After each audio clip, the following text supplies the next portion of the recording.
Para sa mga mister, makinig po kayo. Alam ko na ayaw nyo nang nagbubunganga o nagagalit ang asawa mo. Pero tandaan mo, hindi sila magagalit o magbubunganga ng walang dahilan. Kaya kung nagagalit ang misis mo, ganito. Step back, alamin mo kung ano yung kinagagalit niya. Magtanong ng maayos at mahinahon. Kung galit siya at sasabayan mo pa ng galit, magkakagulo kayo lalo. Maging mature, tandaan mo, ikaw ang lalaki, ikaw ang leader ng pamilya. Kung ano ang example ng pag-uugali mo, yun din ang magiging pag-uugali na matututunan ng pamilya mo. So kung magaspang ka, asahan mo na magiging magaspang din sila sa'yo. Be the example of patience. Ang tunay na lalaki, mahaba ang pasensya.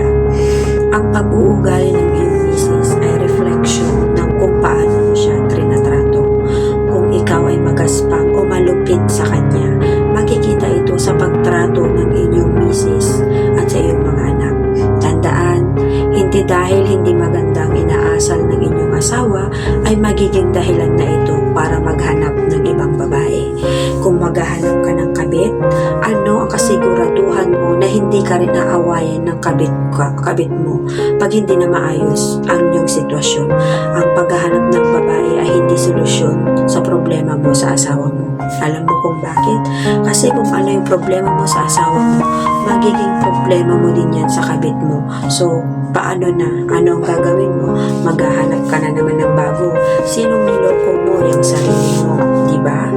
Ang totoong solusyon pag mahirap nang i-handle ang iyong asawa ay alamin kung ano ang magpapasaya sa asawa mo. Humingi ka ng tawad sa lahat ng mga bagay na nagawa mo na nasaktan siya. Kung hindi mo aayusin yung problema mo sa iyong asawa at maghahanap ka lang ng kapalit nang hindi binabago ang iyong pag-uugali, uulit at uulit lang ang problema mo. Para ka lang kumuha ng bato na paulit-ulit mong ipinupukpok sa ulo mo.